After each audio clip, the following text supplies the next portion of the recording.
flipar con esta pedazo de bicha. Mira, Clara. Toma ya. ¿Qué os parece el blanco que tiene? Fijaros, ¿eh? Y el tamaño, mirar mi mano al lado. Mirar el tamaño de la cabeza que está aquí. Si hay una serpiente que yo creo que hace las delicias de todos, es sin duda esa que tenemos ahí detrás. Corallus caninus o boa esmeralda. No te vayas, quédate hasta el final del vídeo, suscríbete, porque vamos a alucinar con esta increíble especie. Vamos a hablar de todo sobre ella, cuidados, alimentación, mantenimiento, todo. Y todo esto después de la intro. 1, 2, 3, jump!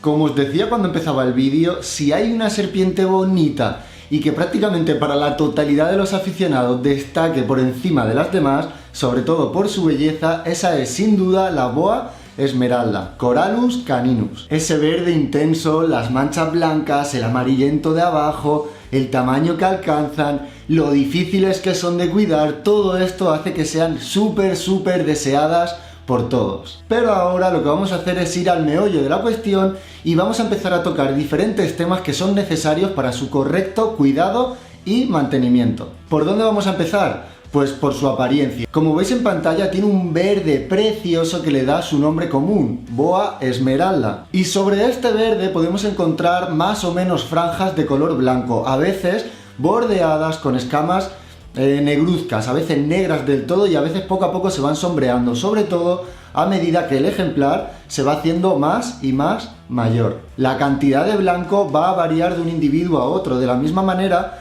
que encontramos la Corallus batesis y Corallus caninus. Los cuidados son prácticamente iguales, pero nosotros vamos a hablar casi única y exclusivamente de caninus. Estas se caracterizan en diferencia de batesi por no tener lo que sería un dorsal, un stripe dorsal que recorre completamente el cuerpo y que es de color blanco, aunque esto no es única y exclusivamente de batesi. Podemos encontrar caninus con mucho blanco y podemos encontrar batesis prácticamente sin nada de blanco, pero la principal diferencia entre las dos especies las vamos a encontrar en el escamado de la cabeza, también en distribución, no se distribuyen por la misma zona, aunque sí que hay un punto de convergencia entre las dos especies. Alcanzan aproximadamente de media 1,70 m, 1,80 m y algunas localidades superan incluso los 2 metros. Pero esto tampoco es muy común de ver en cautividad, principalmente porque, como os decía, son difíciles de mantener y para esto tenemos que conseguir que lleguen a edades muy avanzadas. ¿Cuánto puede vivir un animal de esta especie? Pues de media 15-20 años. Hay registros de más de 20 años, pero vamos a decir que la media está entre eso, entre 15 y 20 años. ¿Hay diferencias entre los machos y las hembras? Sí, las hay, y a veces puede ser un poco difícil distinguirlas o ver el dimorfismo sexual a simple vista. Normalmente las hembras, como en la mayoría de especies de serpientes, son más grandes que los machos, y esto lo vamos a notar también sobre todo en el tamaño de la cabeza. Pero además los machos desarrollan los espolones que encontramos a cada lado de la cloaca un poquito más que las hembras, aunque esto tampoco puede ser un marcador significativo del sexo, siempre puede dar lugar a confusión, sobre todo cuando no tenemos experiencia o no tenemos dos ejemplares para poder comparar y saber a ciencia cierta qué es uno y qué es otro. ¿Dónde se distribuye esta especie? Pues básicamente en todo lo que viene siendo el norte de Sudamérica, ¿vale? Brasil, Bolivia, Guyana Francesa, Surinam. Concretamente, nosotros no estamos seguros de la localidad que tenemos, pero hablando con otros compañeros que también tienen mucha experiencia y indagando un poco, estamos casi seguros de que las que nosotros tenemos aquí son Guyana. ¿Y dónde las vamos a encontrar allí en su hábitat? Pues en bosques húmedos, descansando en ramas a partir de 2 metros de altura. Hay veces que sí que las vamos a ver como que por el suelo, pero es muy difícil, va a ser simplemente cuando se desplacen. Ellas normalmente van a estar en altura, de 1 metro a 3, 4, incluso 5 metros de altura, esperando a que pase algo para poder comer. Y dicho esto, vamos a pasar ahora a la alimentación. ¿Qué comen? ¿Cada cuánto comen? Pues bien, como ya sabéis, su nombre científico es Corallus caninus y esto hace principalmente referencia al tamaño de los dientes. Cuando decimos el tamaño de los dientes queremos decir que son muy grandes, que dentro de los bovidos son los dientes más grandes del mundo, pero además de ser grandes, están curvados hacia detrás. ¿Y para qué es esto? Básicamente, pues para poder capturar presas en el aire, sobre todo aves, y que éstas no se escapen. La forma de los dientes va a hacer que en el momento en que muerdan, la presa va a quedar atrapada en sus fauces. Y no os imagináis lo que tiene que doler una mordida de un animal así. Por eso, precisamente, mucha gente no manipula a estos animales. Una, porque se estresan con mucha facilidad. Dos, porque con lo complicados que son de mantener no los vamos a estar mareando, como os digo. Y tres, porque recibir un bocado de una especie de esta, ya os digo que va a ser memorable y que no lo vais a olvidar en vuestra vida. Conozco un amigo que le mordió y claro, los dientes son tan grandes que penetra tanto que es muy fácil que toque o nervio, tendón, lo que sea. Pues él, un mes después de la mordida, todavía sentía pinchazos en la mano. Estábamos hablando de la alimentación y no hemos dicho cada cuánto les damos de comer. En este tema sí que tenemos que ser muy cautos con esta especie. Siempre se ha hablado del famoso síndrome de la regurgitación en las boas esmeralda. ¿Esto qué significa? Pues que son bastante propensas a vomitar las comidas si les damos mucha cantidad, presas muy grandes o muy seguido en el tiempo. Para que esto no suceda, hay una ley que yo por lo menos sigo a rajatabla, que es como mucho comer 2 veces y esperar a que defequen, y hasta que no defequen no se ofrece una tercera comida. Esto no quiere decir que le podamos dar una comida hoy y otra la semana que viene, no, ni mucho menos. Con esto muchísimo cuidado, por favor, vamos a dejar que digieran bien.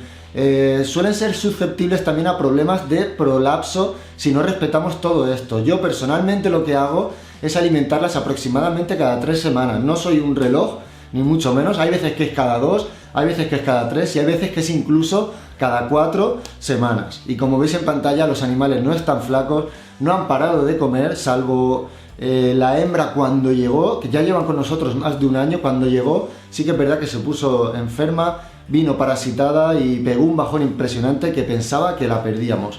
Pero afortunadamente reaccionamos a tiempo, la pudimos salvar y ahora va como un auténtico tiro. Entonces, le vamos a dar de comer cada 2-3 semanas. Presas de mediano tamaño, no vamos a forzar a los animales a comer presa muy grande. Yo incluso lo que he hecho, por miedo a que no pudieran digerir bien o algo así, normalmente le abro un poquito lo que es la presa. La rata la abro por aquí por la nuca.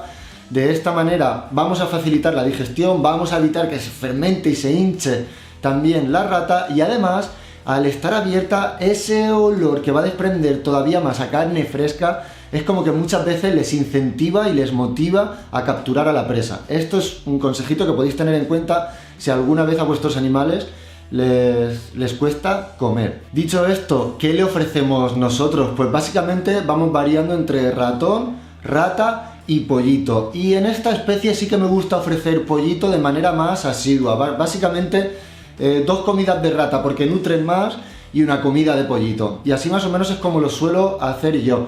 Se dice que el plumaje de las aves también ayuda a digerir, pero aparte es que tenemos que tener en cuenta, como os decía al principio del vídeo, que viven en los árboles y principalmente están adaptadas a cazar aves. Entonces vamos a tenerlo en cuenta y le podemos ofrecer pollito, codorniz o lo que se os ocurra que sea ave. Que nadie se vaya a comprar un lorito para ofrecérselo porque sería de estar loco. Pero bueno, esto es muy importante que lo llevéis también a rajatabla. Yo creo que la variedad es súper importante cuando mantenemos animales en cautividad. Vamos ahora con otro aspecto súper importante, los parámetros de temperatura, humedad e iluminación. Vamos a empezar por la temperatura. Nosotros ya os digo siempre que no nos volvemos locos con las temperaturas de los animales. ¿Por qué? Porque la naturaleza no es exacta y no están a 30 grados todos los días la misma franja horaria, ni mucho menos. Sí que es verdad, a mí me gusta jugar con un rango de temperatura, pero como os digo, sí que es verdad que hay especies que son más delicadas o más susceptibles a estos cambios de temperatura, de humedad, de parámetros en general. Y esta es una de esas especies. Por lo tanto, porfa, llevarlo muy en cuenta. ¿Qué quiero decir con esto? Pues que nosotros, por ejemplo, lo primero, en lugar de calentar con spot, todos estos animales, tanto Morelia viridis como Corallus caninum, nos gusta mucho utilizar paneles radiantes. Básicamente porque la superficie que van a emitir de calor es más grande. Para que no lo sepa, un panel radiante viene a ser como una manta térmica pero preparada para que vaya en el techo con más potencia para que irradie más calor hacia abajo. Recordad que es súper importante que la temperatura esté controlada con un termostato. Nosotros tenemos el punto caliente aproximadamente a 31 grados y medio. Si se mueve un poquito va a bajar a 29 y si se levantara por lo que sea un poquito pues va a llegar a 32. Pero el punto caliente, la percha en la zona más cálida, está aproximadamente a 31-32 grados. No pasamos de ahí. ¿Qué hacemos? Tenemos perchas a diferentes alturas. Nosotros en este caso tenemos 2 perchas colocadas. Cuanto más pongamos mejor. Y lo que hacemos es que hay una percha arriba. Aquí tenemos el calor, para que lo entendáis, aquí arriba en el techo, ¿no?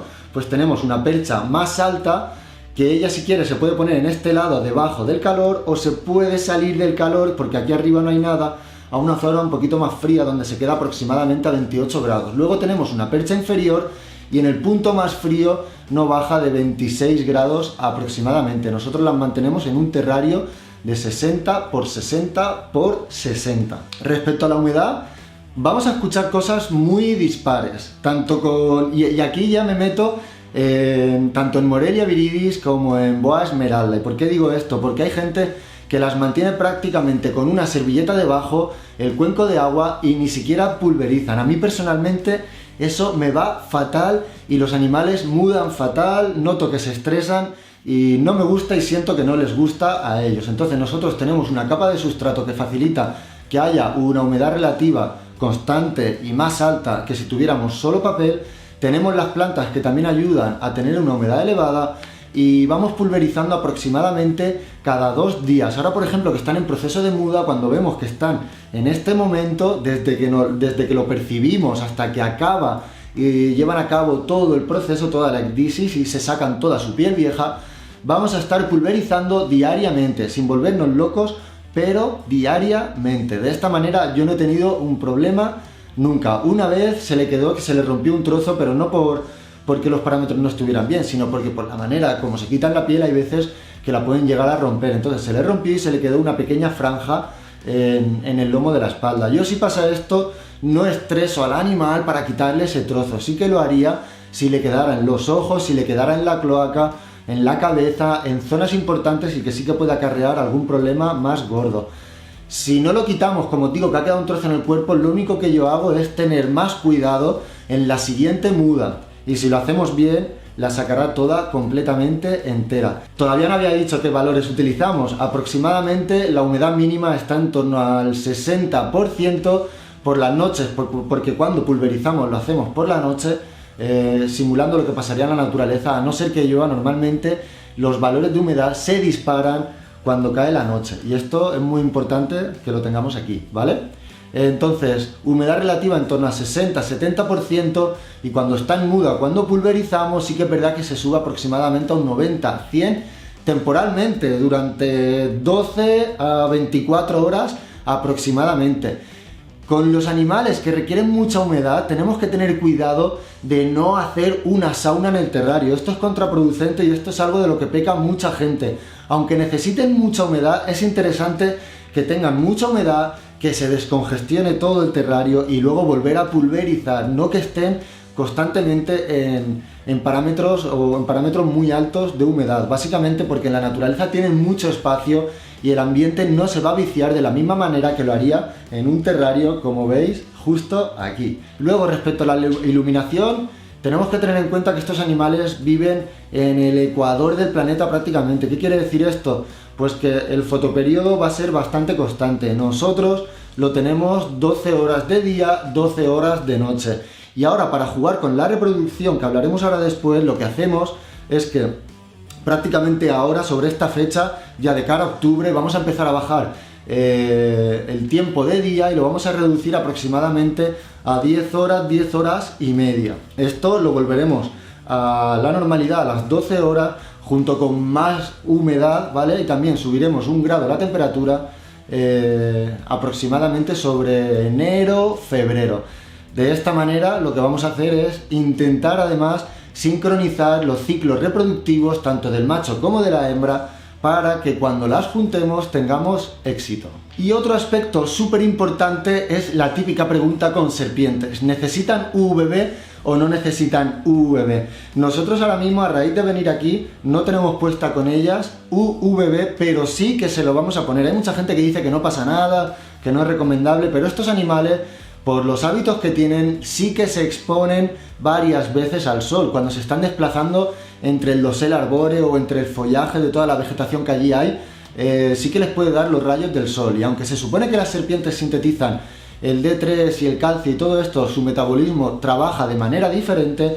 Si en la naturaleza lo tienen, ¿por qué no se lo vamos a dar aquí? Evidentemente no le vamos a poner un UVB con valores de la zona Ferguson desértico, ni mucho menos. Lo que vamos a hacer es darle unos valores tropicales, un 5.0 aproximadamente. Ya os digo, nosotros ahora mismo no lo estamos utilizando, pero se lo queremos poner porque sinceramente creemos que, aunque se trate de animales nocturnos, no les va a hacer ningún daño, y al contrario puede que les beneficie. Recientemente nos pasamos de especie completamente y nos vamos a veneno, ¿vale? Las Protobothrops manxanensis, las víboras del musgo. Recientemente vi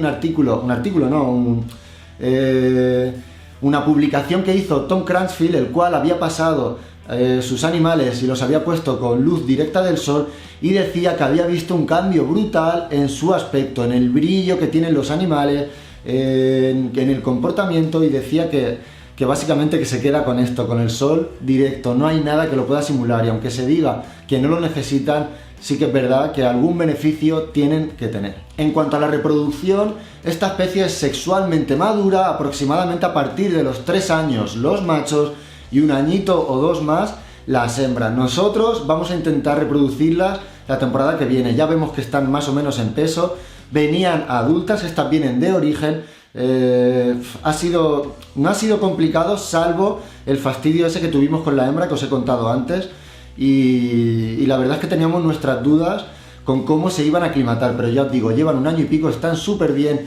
Este año jugaremos con la temperatura, con la humedad, para aproximadamente en diciembre, enero, empezar con las cópulas. Estar muy atentos, porque en mi trabajo, El Mundo del Veneno y Otras Criaturas, con David Martí, que habéis visto un vídeo últimamente con él, estamos esperando un parto de esta especie. Y digo parto porque estos animales no van a poner huevos como harían los demás. Vamos a ver que paren sus crías vivas, y sería un puro espectáculo poder grabarlo como hicimos con las víboras del Gabón. En cuanto a la gestación, se puede alargar perfectamente 8-9 meses aproximadamente.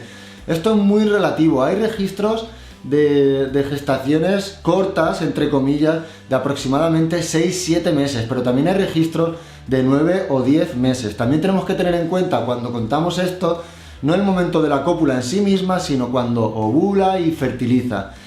Es diferente y puede variar. Luego, además, podemos hacer varias cópulas, ver que copulan varias veces, pero no sabemos si ha enganchado en la primera o en la segunda. Y os aseguro que es estresante esperar este momento, pero tiene que ser de los momentos más gratificantes, porque, como os decía, esta es una especie bastante difícil de mantener y bastante difícil de reproducir. Además, respecto a la reproducción, tenemos que tener en cuenta que son bianuales. ¿Qué quiere decir esto? Que se reproducen este año, el año que viene descansan y al siguiente se reproducen. ¿Y esto por qué es?